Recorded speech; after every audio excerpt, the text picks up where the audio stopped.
সুস্মিতা রায়চৌধুরীর লেখা গল্প পরজীবী। বৌমা, কাতলা মাছের কালিয়াটা রান্না হয়ে গেছে? আমি যেমনভাবে বলেছিলাম তেমনভাবেই করেছে তো?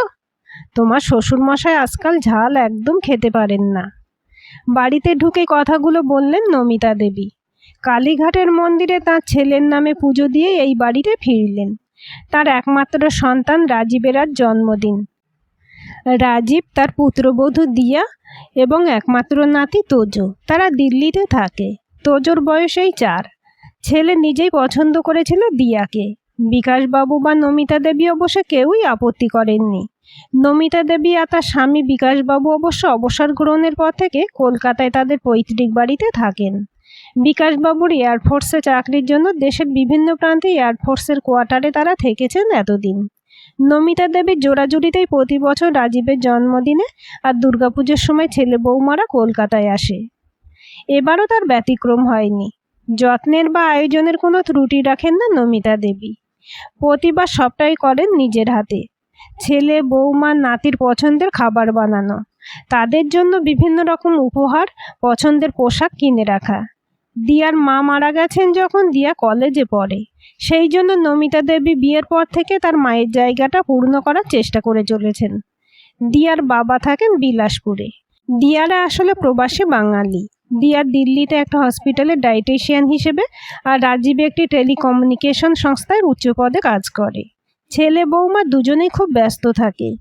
তবে এবারে নমিতা দেবীর শরীরটা ভালো নেই, হাঁটুর ব্যথাটা খুব বেড়েছে। সেই জন্য শুধু মাছটা দিয়াকে করতে বলে পুজো দিতে গিয়েছিলেন। দিয়াকে ভালোভাবে বুঝিয়ে দিয়ে গিয়েছিলেন কিভাবে রান্না করতে হবে। যদিও নমিতা দেবীকে রান্নার কাজে সাহায্য করার জন্য রমা দিয়ে আছেন, কিন্তু তার শরীরটাও 2-1 দিন ভালো নেই বলে আসছে না। তবে ছেলে বৌমা আসলে নমিতা দেবী নিজেই রান্না করে খাওয়াতে ভালোবাসেন। নমিতা দেবীর গলা শুনে ছেলে রাজীব ওপর থেকে নেমে এসে জিজ্ঞাসা করল, মা, তুমি দিয়াকে মাছের কালিয়া রান্না করতে বলে গেছিলে? ও তো বলল ওর নিজের জন্য ওর বান্ধবীদের জন্য শাড়ি কিনতে যাবে, তাই তুমি চলে যাবার কিছুক্ষণের মধ্যেই ও গড়িয়াহাট চলে গেল শাড়ি কিনতে। সে কি, এত দেরি হয়ে গেল? দাদু ভাইয়ের তো খাওয়ার সময় হয়ে গেল। আর দাদু ভাই তো মাছ খেতে কত ভালোবাসে। আর দিল্লিতে তোদের রান্নার লোক যে কি রান্না করে সে তো আমি জানি। মা, তুমি তো আমাকে বলে যেতে পারতে, আমি মোটামুটি মাছের ঝাল একটা বানিয়ে ফেলতাম। আমি তো পারি, তুমি তো জানো। আসলে মাছের কালিয়া তো তোরা সকলে ভালোবাসিস, বিশেষ করে বৌমা, তাই ওকে বুঝিয়ে দিয়ে গেলাম। ভাবলাম ও শেখা হয়ে যাবে। ও যদি আমাকে আগে বলতো তাহলে। কথার মাঝে দিয়া দুটো বড় বিগ শপার নিয়ে ঢুকলো। ওকে দেখেই নমিতা দেবী বললেন, বৌমা, তুমি গড়িয়াহাট যাবে শাড়ি কিনতে, আমাকে আগে বলনি তো? আমি তোমাকে মাছটা রান্না করতে বলে গেলাম। তুমি যাবে জানলে না হয় আমি কষ্ট করেই করে যেতাম। না হয় রাজীবকে। হ্যাঁ, আমি রান্নাঘরে ঢুকে দেখলাম আপনি ডাল, ভাজা, একটা তরকারি, চাটনি, পায়েস এসব করে গেছেন। তাই ভাবলাম মাছের আর দরকার নেই, শাড়ি কিনতে চলে গেলাম। সে কি, জন্মদিনের দিন ছেলেটা তোমরা সকলে নিরামিষ খাবে? জন্মদিনের দিন মাছের মাথা, মাছ আমি প্রতি বছর রান্না করি। তুমি তো জানো। আমার কথাটা তোমার কাছে এতটা গুরুত্বহীন মনে হলো? এতটাই যখন গুরুত্বপূর্ণ, তখন তাহলে আপনি সেটা রান্না করে যেতে পারতেন। বেশ রুক্ষভাবে কথাগুলো বলল দিয়া। এক তো হসপিটাল থেকে ছুটি নিয়ে এতগুলো টাকা প্লেনের টিকিট খরচ করে আসা, তারপরও যদি একটু নিজের ইচ্ছে মতো কোথাও যেতে না পারে, বাড়িতে বসে রান্না করতে হয়, তাহলে তো আর আসার কোনো মানেই হয় না। এবার রাজীব বলল, তোমার শপিং করার ছিল, আমাকে বললে আমি মাছের রান্নাটা করে নিতাম। আমাকে বললে না কেন? শোনো রাজীব, তোমাকে আমি বিয়ের আগেই বলেছিলাম, বিয়ের পর সারাদিন ধরে ঘরের কাজ করা, রান্না করে সকলের মুখের কাছে ধরা, এসব আমি পারবো না। তখন তো তুমি কোনো প্রতিবাদ করনি। আর আমি আর 5 জনের মতো শুধু হাউস ওয়াইফ নই, আমি ভালো চাকরি করি, অনেক টাকা মাইনে পাই, বাড়িতে বসে পরজীবীর মতো জীবন কাটাই না। যে যেমন ইনস্ট্রাকশন দেবে আমাকে তেমনভাবেই চলতে হবে। দিয়ার এই ধরনের অনভিপ্রেত উত্তরে সকলে একেবারে অবাক হয়ে গেল। এমন উত্তর বোধহয় কেউ আশা করেনি। এবার বিকাশবাবু দিয়াকে খুব শান্ত স্বরে বললেন, শুধুমাত্র গৃহবধূ বা পরজীবী শব্দটা বলে তোমার শাশুড়ি মাকে অপমান করার আগে তোমার জানা উচিত ছিল যে তোমার শাশুড়ি মা ফিজিক্স অনার্স করা একজন ভালো ছাত্রী, ভালো স্কুলে পড়াতেন উনি। কিন্তু রাজীব হওয়ার পর চাকরি ছেড়ে দিয়ে উনি নিজের ইচ্ছেই চলে আসেন আমার কাছে। এয়ারফোর্সে বদলি হতেই হয়। সেদিন তোমার শাশুড়ি মা বলেছিলেন, তুমি যখন দেশের জন্য এত কাজ করছো, যে কটা দিন বাড়িতে থাকো তখন অন্তত একটু যত্ন পাওয়া উচিত। আর রাজীব যদি তার বাবাকে না পায়, মা যদি তার সন্তানকে না পায়, সেক্ষেত্রে আমি শুধু অর্থ উপার্জন করে কি করব। শিক্ষা তো শুধুই অর্থ উপার্জনের জন্য নয়। আমার মা আমাদের সঙ্গেই থেকেছেন। রাজীবের পড়াশোনার দিকটাও তোমার শাশুড়ি মাই দেখেছেন। রাজীবের অনেক বন্ধুরাও তোমার শাশুড়ি মায়ের কাছে পড়তে এসেছে। উনি খুশি হয়ে তাদের পড়িয়েছেন। আর তোমাদের বিয়ের পর থেকে তোমার জন্য তোমার শাশুড়ি মা কিছু কম করেননি। তোজো হওয়ার সময় আমরা গিয়ে থেকেছি তোমাদের সাথে, তোমাদের দেখাশোনা করেছি, তোজোর দায়িত্ব নিয়েছি। নাতি নাতনি হওয়ার সময় সব দাদু ঠাকুরমারা এই দায়িত্বটা পালন করেই থাকে বাবা। আর যদি আপনাদের অসুবিধা থাকতো আমাকে বলতে পারতেন, আমি না হয় আয়া রেখে দিতাম। অকল্পনীয়। রাজীব এবার ক্রুদ্ধস্বরে বলল, আমি ভাবতে পারিনি দিয়া তুমি আমার মাকে এই ভাষায় কথা বলবে। আয়ার করা সেবা যত্ন আর আমার মায়ের দেখাশোনা করা এক হয়ে গেল। আর আমার তো মনে হয় ছেলে মেয়ে উভয়েরই নিজের খাবারটা বানিয়ে নিতে পারাটা খুব জরুরি। আর যে খাবারটা তুমি খুব ভালোবাসো, একেবারে আঙুল চেটে খাও, সেটা শিখে নিতে অসুবিধা কোথায়?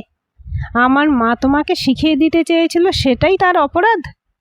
আসলে কি জানো তো, আধুনিক পোশাক, উদ্ধত আচরণ, বড় অঙ্কে চাকরি করা, ভালো ইংরেজি বলতে পারলে স্বতন্ত্র বা স্বকীয় হওয়া যায় না। মার্জিত ভদ্র আচরণ শিষ্টাচার নামে পরিচিত। মানুষের জীবনে নম্রতার গুরুত্ব যে কি ভীষণ অনিবার্য তা আজ উপলব্ধি করলাম। এবার বিকাশবাবু বললেন, কি জানো তো দিয়া, আজকাল ছেলের বউদেরকেও বৌমা বলে ডাকে না, নাম ধরেই ডাকে। কিন্তু তবুও আমি এবং তোমার শাশুড়ি মা সিদ্ধান্ত নিয়েছিলাম তোমাকে বৌমা বলেই ডাকবো। কারণ বৌমা শব্দটার সঙ্গে মা শব্দটা জুড়ে আছে। আমরা আমাদের কন্যা সন্তানকে মা বলে ডাকতে অভ্যস্ত।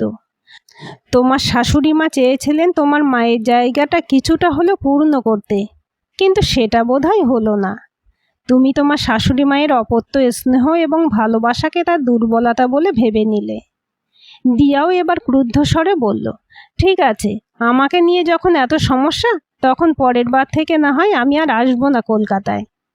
রাজীব অবশ্য তৎক্ষণাৎ বলল, ঠিক আছে, একদম ঠিক বলেছ দিয়া, পরের বার থেকে বাড়িতে আমি একাই আসব।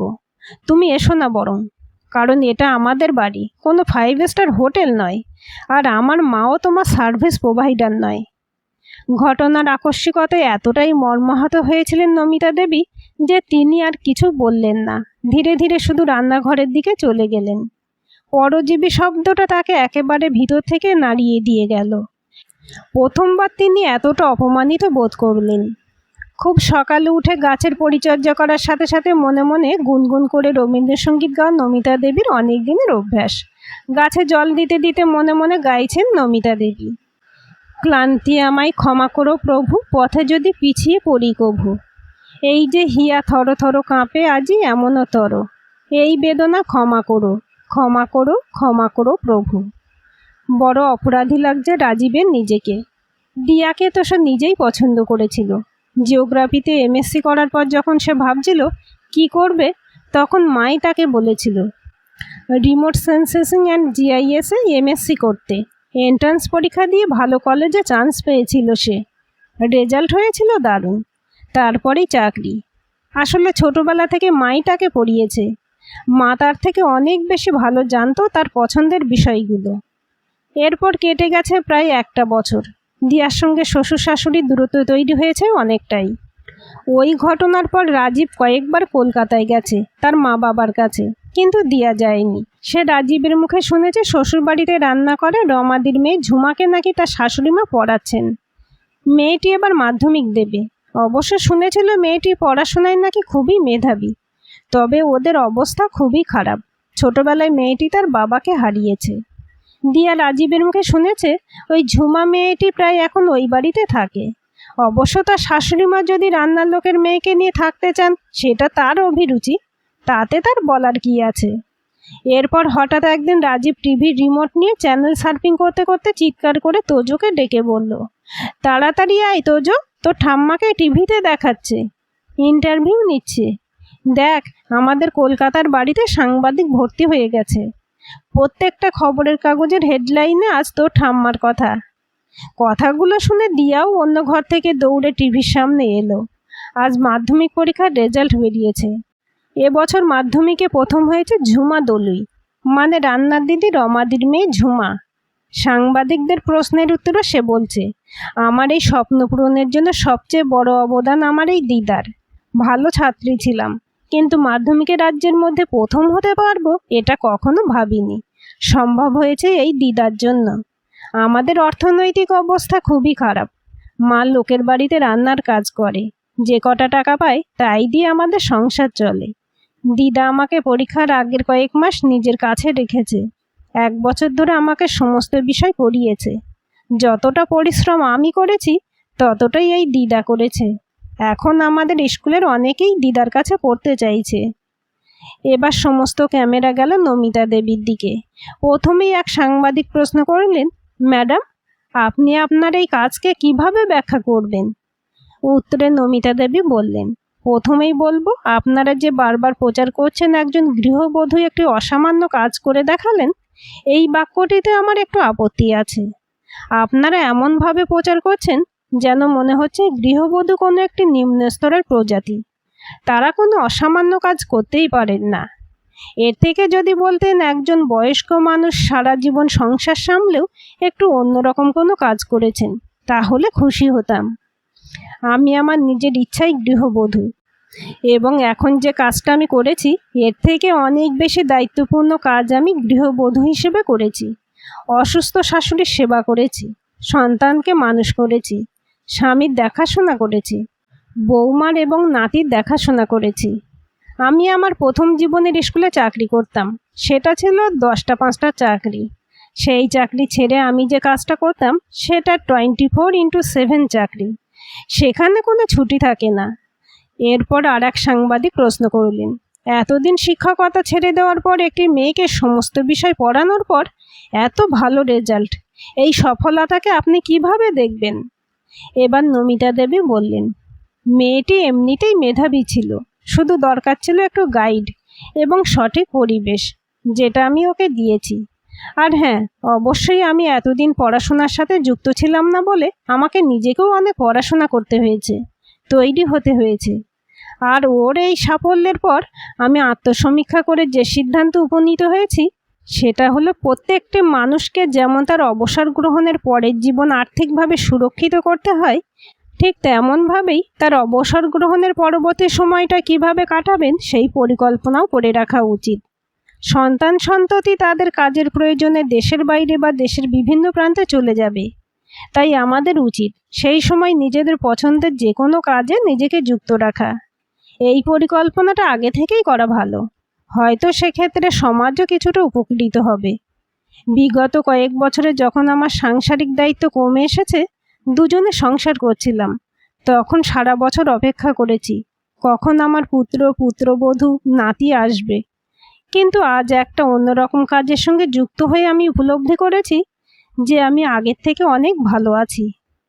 আপনার এই সিদ্ধান্ত নেবার পিছনে সবচেয়ে বেশি উৎসাহ কার ছিল?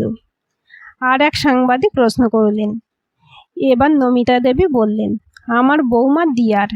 সাংবাদিক ভদ্রলোক বেশ উৎসাহ নিয়ে জিজ্ঞাসা করলেন, আপনার বৌমা আপনাকে এই কাজের জন্য উৎসাহ দিয়েছেন?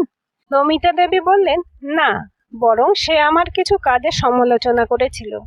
অনেক সময় সমালোচনাও কোনো কাজের অনুঘটক হিসেবে কাজ করে, এক্ষেত্রেও সেটাই হয়েছে। উপকৃত হয়েছে আমরা দুজনেই, আমি এবং আমার ছাত্রী। তবে এই সফলতার কৃতিত্ব আরও একজনেরও, সে হলো রমা, ঝুমার মা। ইন্টারভিউ শেষ হয়ে যাবার পর দিয়া তার শাশুড়ি মাকে ফোন করলো। প্রায় 1 বছর পর দিয়া শাশুড়ি মাকে বলল, মা, আমি তো খুব ছোটবেলায় নিজের মাকে হারিয়েছি। মাতৃহারা একজন সন্তান ছিলাম বলে বাবাও সেইভাবে শাসন করেননি, প্রশ্রয় দিয়েছেন একটু বেশি, তাই ঠিক ভুলটা চিনতে একটু দেরি হলো। তা বলে কি আমায় ক্ষমা করা যায় না একেবারেই?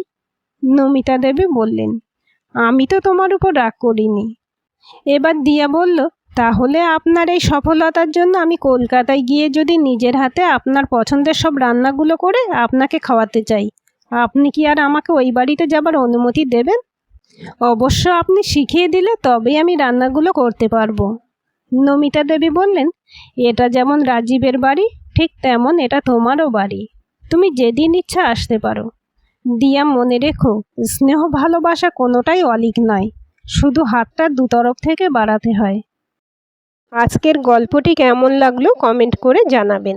ভালো লাগলে লাইক, হাইপ, শেয়ার করবেন। আর চ্যানেলটি সাবস্ক্রাইব করে বেল আইকনটি ক্লিক করে রাখতে ভুলবেন না।